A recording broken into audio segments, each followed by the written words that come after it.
மலைக்கு கிளம்புற அன்னைக்கு, இப்ப இன்னைக்கு இன்னைக்கு மலை கிளம்புறோம் அப்படின்னு சொன்னா, கார்த்தால உங்க வீட்ல நேவேத்தியம் பண்ணி, ஏதாவது சர்க்கரை பொங்கலோ, பொங்கலோ, புளியோதரையோ, எலுமிச்சம்பழ சாதமோ, என்னமோ இல்லன்னா வசதி இல்லன்னா பழம் கூட வைக்கலாம்.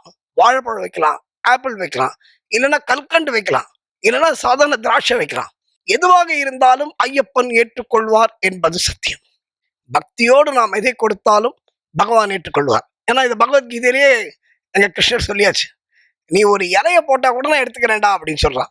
அப்படின்னா அப்போ இந்த பக்திக்கு தான் அவங்க அங்க கொடுக்குற முதலிடம். இந்த பக்திக்கு தான் மரியாதை. உங்க வீட்டு வாசல்ல நீங்க கிளம்பும் பொழுது உங்க வீட்டு வாசல்ல ஒரு தேங்காய் உடைக்கணும். எதுக்காக தேங்காய் உடைக்கணும்? ஐயப்பனுக்கும் இப்போ கருப்பசாமி கதைக்கு போவோம். ஒரு வரலாறுக்கு போவோம். ஐயப்பனுக்கும் கருப்பசாமிக்கும் ஒரு மிகப்பெரிய ஒரு நட்பு. நட்புன்னா அத மாதிரி ஒரு நட்பு. கருப்பசாமியோட பர்மிஷன் இல்லாம ஐயப்பனை பார்க்க முடியாதுன்னு எல்லாருக்கும் தெரியும். அதனாலதான் இன்னைக்கும் நீங்க சபரிமலைக்கு போய் பார்த்தா தெரியும். 18 படி ஆரம்பிக்கிறதுக்கு முன்னாடியே கீழே கருப்பசாமி சன்னதி இருக்கும். கருப்பசாமி கிட்ட உத்தரவு வாங்கணும். உத்தரவு வாங்கிட்டு போகணும். இன்னைக்கு நிறைய பேர் அது பண்றது இல்லை. அதுக்காக தான் அந்த தேங்காய் உடைக்கிறது. எதுக்கு என்ன சார் சம்பந்தம் தேங்காய் உடைக்கிறது கருப்பசாமி ஐயப்பன்? என்ன சார் இந்த ட்ரையாங்குலர் கன்ஃபியூஷன் அப்படின்னு உங்களுக்கு வரும். என்ன தெரியுமா அது? ஐயப்பன் மகிஷி சம்ஹாரத்துக்கு போகும் பொழுது ஐயப்பனோடு சிவனுடைய அம்சங்களாக பல வீரர்கள் ஐயப்பனோடு வந்தார்கள். அதுல முக்கியமான படைத்தளபதி கருப்பண்ணசாமி.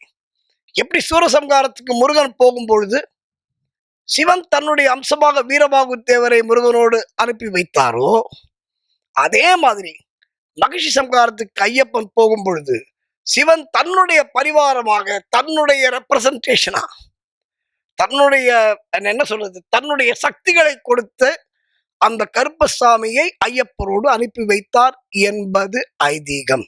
இப்போ இந்த கருப்பண்ணசாமி கிட்ட உத்தரவு வாங்கறதுக்கு வீட்டுல தேங்காயை உடைச்சிட்டு போகணும். வீட்டுல தேங்காயை உடைச்சிட்டு போனீங்கன்னா கருப்பசாமி உங்கள் வீட்டில் நீங்கள் சபரிமலைக்கு சென்று திரும்பும் வரை உங்க வீட்டில் இருக்கிற பெரியவங்கள, குழந்தைகள, உங்க மனைவியை கருப்பசாமி பத்திரமா பார்த்து கொள்வார் என்பது சத்தியம். அவங்க 4 ஏன்னா உனக்கு டென்ஷன் இருக்கக்கூடாது. சபரிமலைக்கு போகும்போது ஐயோ என் வீட்டுக்கு கிளம்பும் போது ஒய்ஃப்க்கு உடம்பு சரியில்லை சார், கிளம்பும்போது என் பையனுக்கு உடம்பு சரியில்லை, எங்க அப்பாவுக்கு உடம்பு சரியில்லை, இந்த கவலையே நீ பட வேண்டாம். இந்த தேங்காய் உடைச்சிட்டு போயிட்டோம்னா கருப்பண்ணசாமி உங்க வீட்டுல வந்து உங்களுடைய குடும்பத்தை அவர் பார்த்து கொள்வார் என்பது சத்தியம்.